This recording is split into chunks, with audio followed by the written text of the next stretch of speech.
Presenter, Dr. Thomas Cook, PhD, Professor of Philosophy Emeritus at Rollins College.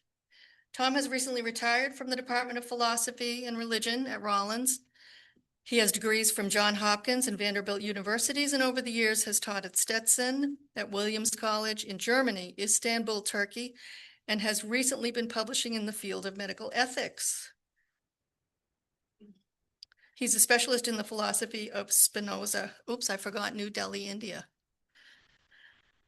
In retirement, he's become a snowbird, spending summer and fall in North Carolina and winter and spring in Florida. Welcome, Dr. Cook.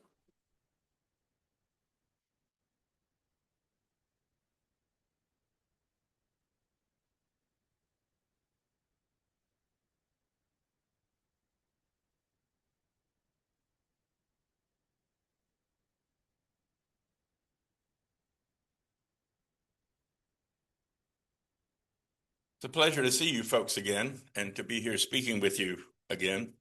There's a backstory to this talk. Laura emailed a few months ago and asked if I would be interested in coming to speak with the fellowship here sometime this spring. As mentioned, I'm a snowbird now, so just got back into Florida in January. And we looked at various free dates, and I randomly chose one out of the hat, March 8th. Sounded good. And was looking forward to coming and talking about something traditionally philosophical. And a few weeks later, I got an email from Laura reminding me, of course, March 8th is International Women's Day. And she didn't have to say any more than that. It was clear that the implication was that any halfway responsible speaker at a Unitarian fellowship on International Women's Day will speak about women. I'm not opposed to speaking about women, but I don't know very much about the subject beyond what everybody knows about the subject. And I'm certainly not a specialist in women's studies. On the contrary, if I'm a specialist in anything, it's 17th century European philosophy. I thought about doing women in 17th century European philosophy, but thought that might not go over. So the one other thing about which I know a little is the American Civil Rights Movement. So I thought I would try to bring together the obligation to address women's issues on International Women's Day and my interest in the Civil Rights Movement, which is always appropriate and always topical and always edifying, as you said. So I took the opportunity to learn more about International Women's Day itself and to remind myself of some research I did some years ago. Interesting work I read back then on the contribution of women to our civil rights movement. And I learned a lot in the process. I'm repeating some of what Amy just told us, or Laura just told us. I learned the first Women's Day was called for here in this country in 1909. The Socialist Party of America in that year was supporting a number of progressive policies, especially that of women's suffrage. The party called for a National Women's Day to honor the contribution of women to the party and to encourage support for the suffrage movement.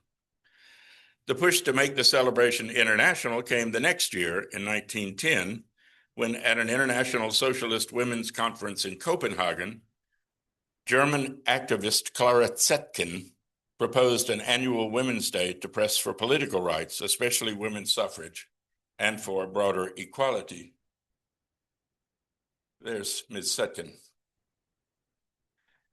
Now, as then, the day provides us an occasion to focus on issues of special interest to women and to honor the contribution that women have made through the years to the struggle for justice and peace. Here in the US, tied to International Women's Day, we have Women's History Month in March. Why a special month dedicated to women's history? Aren't women a part of the national fabric? Half of the population, after all? Wouldn't American history and world history automatically include women's history? I'm looking out and seeing a number of heads. shaking a negative answer to that question, and rightly so. You might think American history and world history would include women's history, but until relatively recently, that's emphatically not been the case. I want to take a minute here to think about why that is. Why has half of the human population been left out of the history books for so long? Well, the most obvious reason, maybe, is the fact that until recently, almost all of the historians, the people writing the books, making the documentaries, doing the research, chronicling the events of the day, have been men. Not surprisingly, men tend to pay attention to the things that men do. If the spheres of activity are divided up by sex, as they so often were and still are in most of the world, the male historians are going to be attuned to the sphere that they move in and what happens among their fellow men. And naturally, when recounting the history of social and political movements, the focus will be on the leadership. And the official leaders, the titular leaders, have almost always been men. They've been out front, articulating the aims and announcing the achievements and the next steps of the movement. Of course, this fact, while it helps explain the prominence of men in the history books, itself cries out for explanation. How come so many, almost all, of the movements that merit writing about have been led by men? That question is a bigger one, requiring a look at the roots and structures of patriarchy across time and across the world. And that's more than we can deal with here this morning. But we will have occasion to speak to some of the relevant factors as we focus on the history and the leadership of the American Civil Rights Movement. I have to confess that I too have been susceptible to and guilty of perpetuating the biases I'm talking about here. For nearly 20 years, I regularly taught a course at Rollins College entitled Martin Luther King and the Philosophy of Nonviolence. Most of the course consisted of the history of the civil rights movement. We read the standard biographies of Dr. King, all by men. We read magazines and newspapers from the 50s and 60s, as well as critically acclaimed survey histories of the movement, all by men. It wasn't until I came across a wonderful book by Lynn Olson in 2001 entitled Freedom's Daughters that I realized what a sadly one-sided and truncated story my students were taking away from my class. Oh, sorry. There it is. That book, I can't recommend it highly enough. It's wonderfully written, engaging, super informative, and I'm drawing on it heavily this morning and did in my class after discovering it 20 years ago. This book changed my historical perspective. It convinced me that the idea of designating a month as Women's History Month and a day as International Women's Day is a very good idea. There's no way that an annually recurring month or day devoted to the celebration and study of women's contributions can overcome the above-mentioned structural and historical biases, but they can serve as annual reminders to make sure that these biases are not clouding the view of what's right in front of our noses. We'll begin this morning where most histories of the civil rights movement begin, at the bus boycott in Montgomery, Alabama. But first, let me mention that there are a number of freedom-fighting women prior to that organized movement.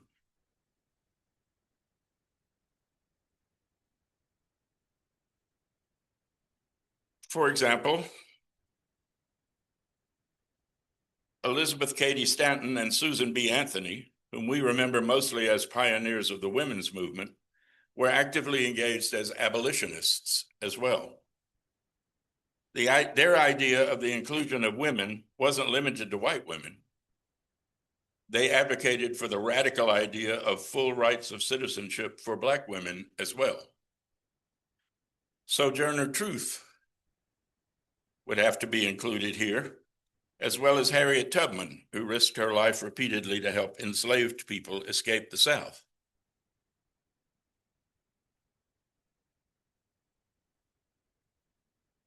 After the Civil War, when Reconstruction was cut short and former enslaved people were left at the mercy of whites in the South, the most immediate and urgent cause was the effort to stop the lynching of Black men, up to 250 each year late in the 19th century. Ida B. Wells was an important figure in that fight, doing research, braving the threats of violence to report the data, and helping to found the National Association of Colored Women in 1904. The first national organization to focus on racial justice and a precursor that helped pave the way for the subsequent NAACP and National Urban League. Since the rape of white women was the ostensible cause of all this lynching, it was especially noteworthy when a group of 25 Southern white women, under the leadership of Jessie Ames, gathered in Atlanta to form the Association of Southern Women for the Prevention of Lynching. There's Ms. Ames. By the late 30s, the organization that they founded had 40,000 members, Southern women who campaigned, did research, called out those who participated in lynchings, and even smuggled potential lynching victims out of jail before the mob could get to them. And we should mention Eleanor Roosevelt, who as First Lady constantly pushed her husband to include Blacks in the federal relief efforts, to allow their full participation in the war effort, and to appoint her friend Mary McLeod Bethune, the founder of what became Bethune-Cookman here in Daytona Beach, to an important post in the administration, the first Black woman to serve in a major federal government position. There are lots more such women we could talk about, but we've arrived here at about the time of the Montgomery bus boycott, what we think of normally as the beginning of the civil rights movement. It took place the year after the 1954 Supreme Court decision desegregating the public schools, or rather I should say, calling for the desegregation of the public schools. In Montgomery, though, the immediate focus was not on the schools, but the city bus system. You presumably remember or have read about the regulations that bound, maybe you lived through, the regulations that bound the city buses in Montgomery at the time. When Black passengers wanted to board the bus, they got on the front, came in the front door, paid for the ticket, had to get out of the bus, go back to the back door and reboard the bus, and were only allowed to sit in the back 10 rows of the bus. The front 10 rows of the bus were reserved for white passengers, and the ones in between could go either way, but the default was always white. So if you were a Black person, all the Black seats were filled. You had to sit in the middle section. If a white person got on and wanted that seat, you had to surrender it and go stand up in the back. This was the system that the Montgomery bus boycott was designed to oppose. You all know the story of Rosa Parks. In December, a local woman named Rosa Parks, who worked as a seamstress, was on her way home on the crowded bus when a white passenger got on and wanted to sit down. The driver told the seamstress to get up and give her seat to the white man.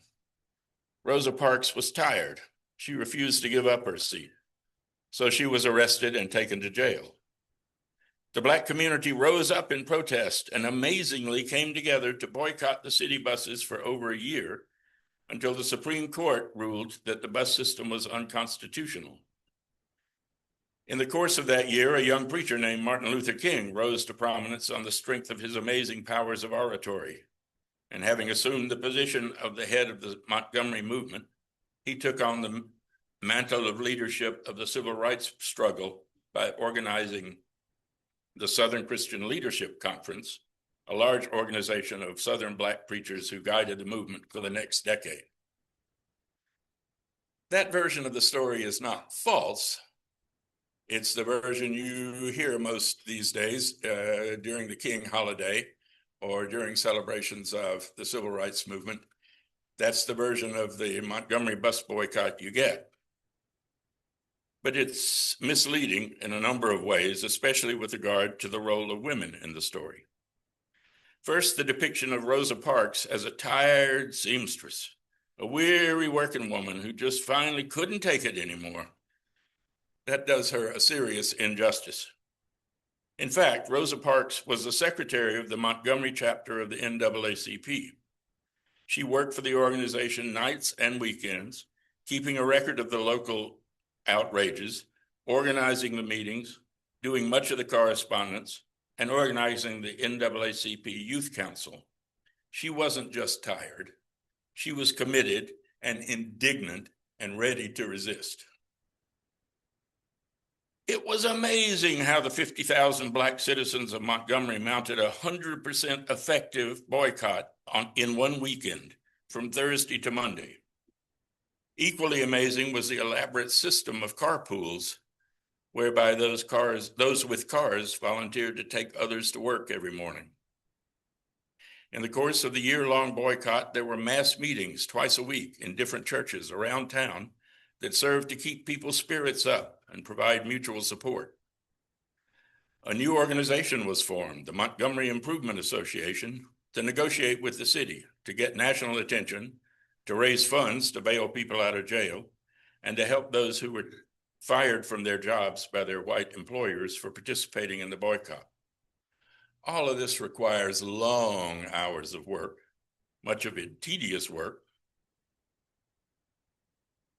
And the main person doing that work was a teacher at the local college, Alabama State College, named Joanne Robinson.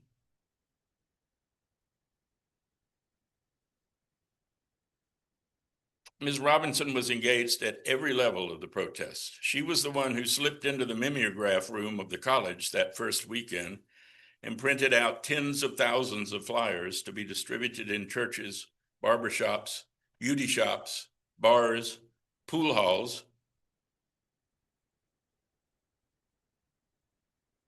announcing the boycott and urging all to stay off the buses. She organized the mass meetings and arrived hours early when the first folks arrived to talk with them, start them singing, bring refreshments. She was part of the delegations that met with the city politicians. The national press focused on Dr. King. The locals looked to Joanne Robinson for leadership, guidance, and information. No Joanne Robinson, no Montgomery bus boycott. After the successful end of the boycott, Ms. Robinson was fired from her job at the State College for her participation. She took a job at Grambling State College in Louisiana, but never felt really at home there. She finally moved to Los Angeles, where she taught English in the public schools until her retirement in 1976. Only in the late 80s did she begin to get some serious recognition from historians for her work. And as you can see, she died in 1992. Right after the victory in Montgomery, it didn't seem as if there was much interest in capitalizing on the momentum and capturing the moment, finding opportunities to employ some of the successful tactics of the mass movement elsewhere in the South. Meanwhile, Southern states were resisting the Brown versus the Board decision, vowing never to abandon their old segregationist ways. At this moment, a woman named Daisy Bates, who was president of the Arkansas NAACP, stepped up and decided to challenge segregation in the schools of Little Rock. She and her husband owned and operated a weekly newspaper for the Black community called the Arkansas State Press. She repeatedly took young Black children to the local white schools and tried to register them for classes. Every time she was refused, of course, and every time she wrote it up and reported it in the newspaper. Under heavy pressure from Bates, the NAACP, and the newspaper, the school board finally relented and announced that 9 Black students would be admitted to Central High School in the fall of 1957. But the night before school started, Governor Orville Faubus called out the National Guard to stop the 9 Black children from enrolling in school. He said it was for their own protection, and indeed, the students were being threatened and angry mobs could be expected to try to prevent the students' enrollment. But on the following day, 8 of the students went together the next morning, and they were turned away, of course. by the National Guard. One young student, Elizabeth Eckford, there's Daisy Bates. One young student, Elizabeth Eckford, got separated from the others and was followed by a howling, angry white mob who threatened and menaced her until a reporter and a white woman protected her and got her onto a city bus. The scenario with the students repeated itself every day until 3 weeks later, the governor suddenly withdrew the National Guard and an armed and angry mob assembled at the school, daring the students to show up. This amounted to a constitutional crisis, with the state authorities openly refusing to enforce the Supreme Court verdict. President Eisenhower ordered paratroopers from the elite 101st Army Airborne Division to take control of the high school. Finally, the students were admitted, but every day was a challenge through the school year. They were hit, spit on, cursed, knocked down, beaten, and scalded in the shower after gym class. Daisy Bates gathered the students every morning at her home and took them all together to school. Every afternoon, they came together in Ms. Bates' basement to report on the day, to decompress, and to support each other in a kind of group therapy, though it wasn't called that at the time. Ms. Bates made this happen, and for her trouble, she was hanged in effigy, had a 6-foot gasoline-soaked cross burned in her yard, her house set on fire by arsonists, shot fired at her home by night riders, sticks of dynamite exploded on her lawn, blowing out all the windows in the front of her house. Finally, angry whites organized an advertiser boycott of her and her husband's newspaper.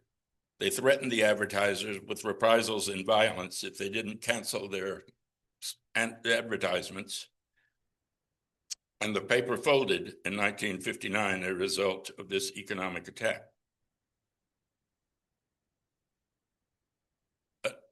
Ms. Bates was not entirely forgotten, nor was her work as a journalist, an NAACP organizer, and the architect of the successful attack on school segregation in Little Rock, nor was her work fully recognized in the histories of the civil rights movement.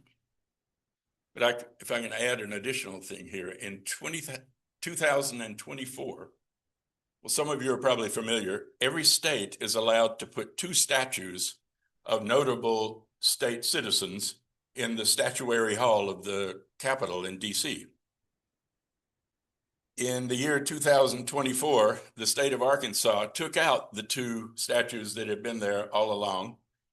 They were 19th century long forgotten politicians, one of whom was a big Confederate sympathizer, took those out and replaced them with more contemporary notables from Arkansas. One of them was Daisy Bates. So her statue is now in Statuary Hall. The other one, any guesses? Arkansas. Johnny Cash. But in any case, she's there in Statuary Hall.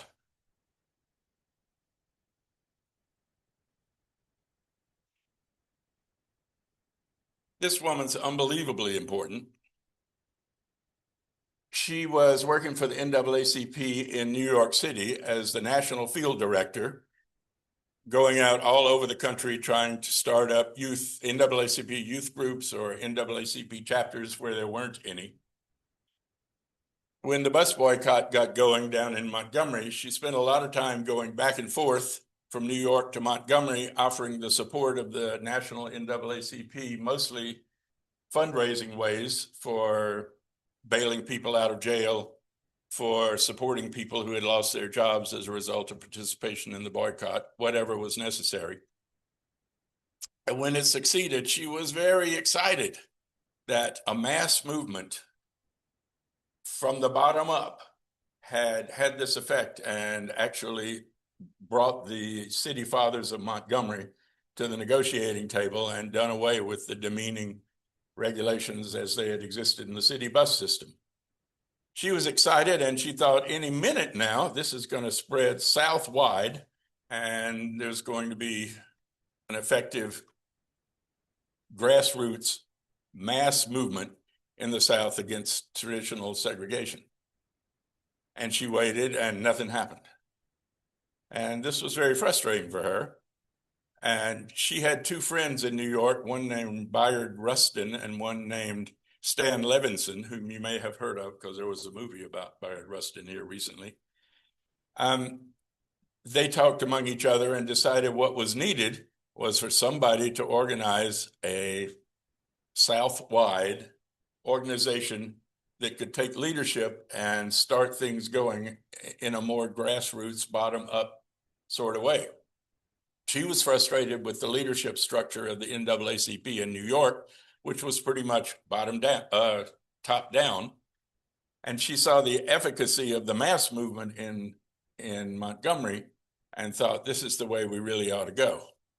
So she and Levinson and Rustin sat down and worked up a design, a structure, a blueprint for an organization that would be based in the Southern churches, that would rest mostly on Southern preachers. The rock star, what was the phrase? It was a good phrase. Superstars of the black pulpit. And Bayard Rustin went down to try to sell this idea to Martin Luther King. Martin Luther King was still running the church in Montgomery. He was writing the memoir of the bus boycott. He was finishing his graduate work at Boston University. He was busy, but he was not thinking about making the move toward the future for a mass movement. And Levinson and Rustin convinced him that he should try to organize the preachers, the superstars of the black pulpit, and into an organization. And they thought it should be called the Southern Christian Leadership Conference. So it was Ella Baker, along with Rustin and Levinson, who came up with the idea and came up with the structure of the Southern Christian Leadership Conference. It was clear that Dr. King had to be involved. Indeed, Dr. King had to be at the lead of this because he had become the public face of the movement in the course of the Montgomery period. They had a great idea. They said they were going to set up a voter registration crusade, a crusade for citizenship, and it was going to begin on a certain day, and they were going to have 22 rallies across the South to start folks registering to vote. And time passed, and Ella Baker is sitting up in New York watching, and nothing's happening. So she and Bayard Rustin came back down to Atlanta this time, where Dr. King was at that moment. And Levinson tried to talk Dr. King into hiring Ella Baker as the executive director of the Southern Christian Leadership Conference. I say he talked King into it because the truth is King was not eager to have Ella Baker as the executive director of the Southern Christian Leadership Conference because she was active, because she was assertive, because she was aggressive, because she was, in the vocabulary of the time, mouthy. And the sad truth is, Dr. King didn't like mouthy women. Dr. King didn't like the idea of men working under the leadership of women. Dr. King was, with regard to gender matters, a traditional Southern man. He was entirely traditional in his expectations of his wife. She had to give up her career when they got married. Coretta did. She would stay home. She would take care of the children. He would be out leading and preaching and running the church. It's sad to have to say that these leaders who were so creative and so committed to principles of universal human rights, universal human recognition, were, as regards gender matters, just about as traditional as you can imagine. Dr. King was, as you probably know, a notorious womanizer. And we know that, by the way, because J. Edgar Hoover, who was running the FBI at the time, bugged every motel room that Dr. King stayed in bugged the places where they had meetings, and he loved to play what the prurient tapes that he would get for Presidents Kennedy and Johnson, who were amused to hear what was going on. By the way, these days, when I see Kash Patel running the FBI in the United States, and I'm outraged and dismayed and appalled by that fact, I think back to J. Edgar Hoover and think he was there for decades, and we survived that. So maybe we'll survive Kash Patel at the FBI. Anyway, the chemistry between Ella Baker and Dr. King wasn't good, but she put the thing together. She went to 22 cities. She organized, she encouraged the preachers, and sure enough, on the day previously determined, the crusade for citizenship began, and began successfully. And she kept working. She basically put the SCLC on its feet. She continued to be acting executive director at Dr. King's insistence until he finally hired somebody in between who didn't last. And then he hired Wyatt T. Walker, who was the executive director of the SCLC for many years thereafter. And Ella Baker by that time had had enough.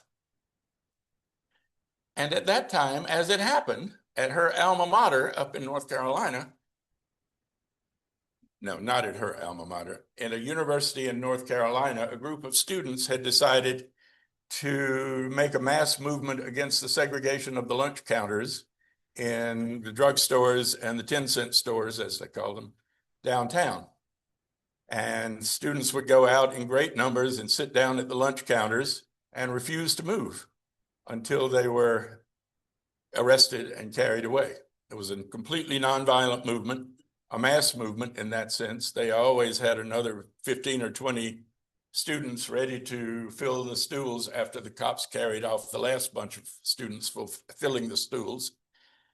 And this excited Ella Baker. This was what she was interested in.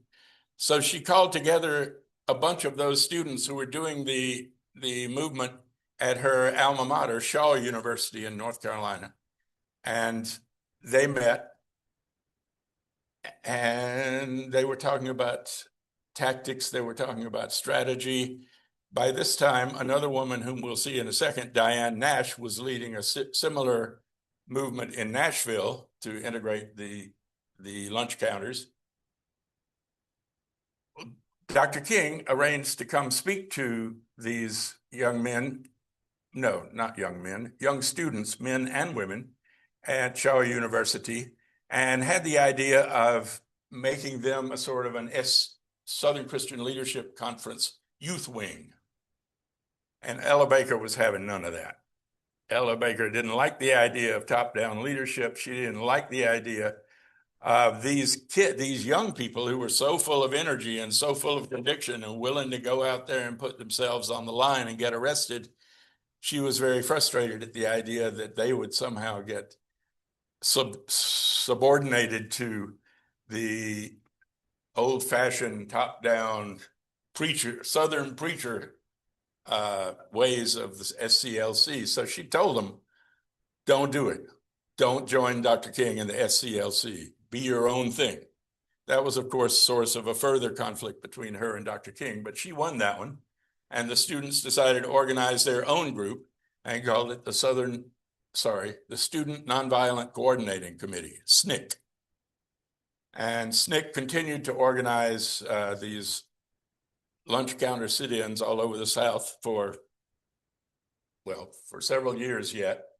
And they were present at the March on Washington, etc. We'll talk a little bit about that, but I'm running out of time here, because I always do. This was Ella Baker's account of what was going on in the Black church. The civil rights movement had to be rooted in the Black church. The church was the one place where everybody came together. The preachers in the church were among the few people who were not dependent on white folks for their living. They didn't have to be employed by the white folks, as the women often were as domestics in white people's houses. they weren't quite as easily manipulable by the power structure because they had an independent base in the church.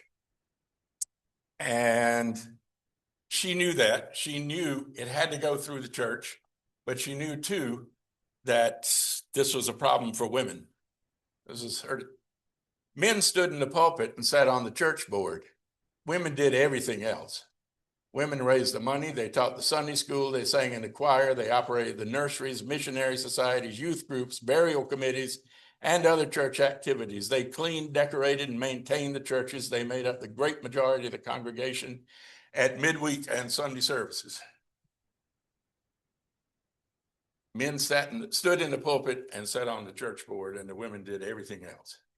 That reflected her experience working with the Black churches, and reflected her vision for going forward, the importance of women in the movement.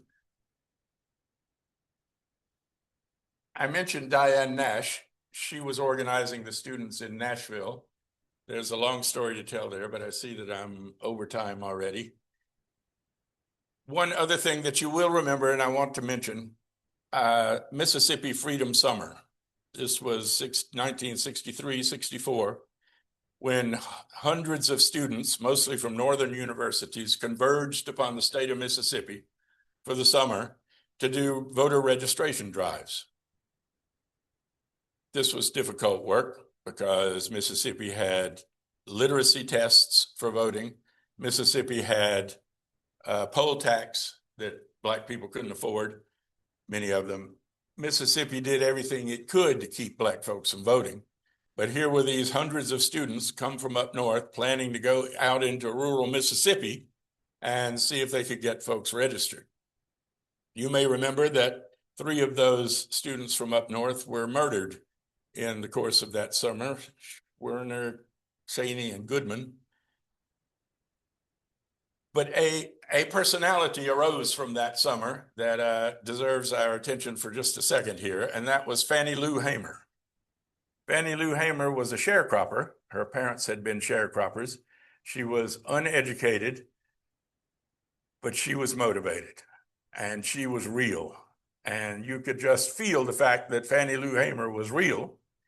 And she was so fed up with the Democratic Party in the state of Mississippi that she organized an alternative Democratic Party in the state of Mississippi called the Mississippi Freedom Democratic Party, as opposed to just the Mississippi Democratic Party. And they went to the national convention of the Democratic Party, which was getting ready to nominate Lyndon Johnson in 64, and asked that her delegation be seated rather than the traditional old Mississippi Democratic Party delegation. A side story, Johnson was so worried about it breaking up the Solid South Democratic support for him that at the time when her speech at the convention was scheduled, he called a press conference in the White House. So all of the TV stations would cut out to the White House because he had an important announcement, and they wouldn't get to hear Fannie Lou Hamer give her speech at the convention. Turns out he had nothing to announce. It was everybody afterwards was, what the hell was that? Why did we come in here for the press room? What was that about? The answer was, it was about making sure people didn't hear Fannie Lou Hamer speak at the Democratic convention. She was just great. Tired of a lot of things. We are sick and tired of being sick and tired. I feel better than I felt in a long time. Cause all of these people here, we got to do something. And we've been down so long, we ain't got no other way to go but up.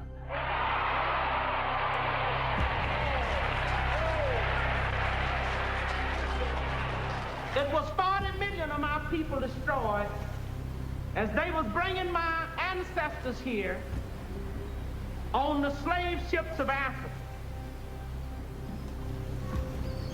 I can forgive easily for a lot of things, but when white America taken my name, that was a crime.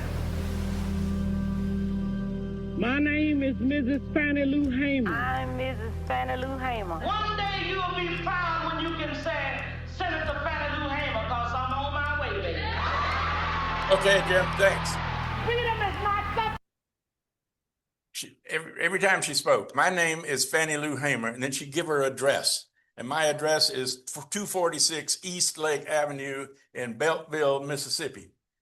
Just daring the people the white racists to come burn a cross on her front lawn or hassle her in some way. She wanted her address out there.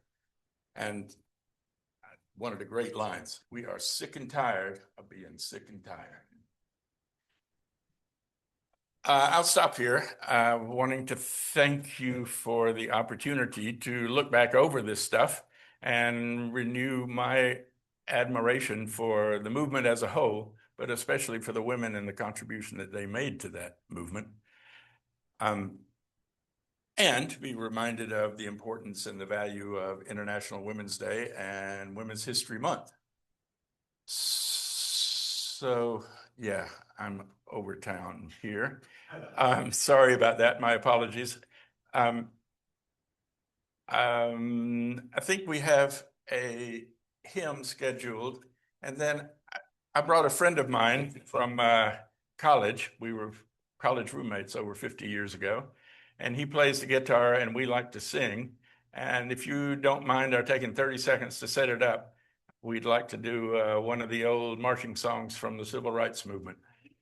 That seems especially appropriate at this moment because we find ourselves again at war. And this is a song that emphasizes the nonviolence of the nonviolent movement. So if Clark will get up here and unsheath his guitar, we'll make this the hymn. I have a really bad habit of overshooting the time. So I'm sorry. Oh, good. Amy says everybody does. That makes me feel bad.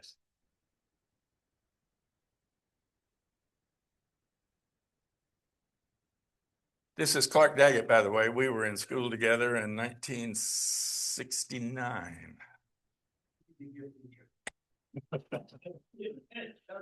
Saying some time ago. It was some time ago. Right.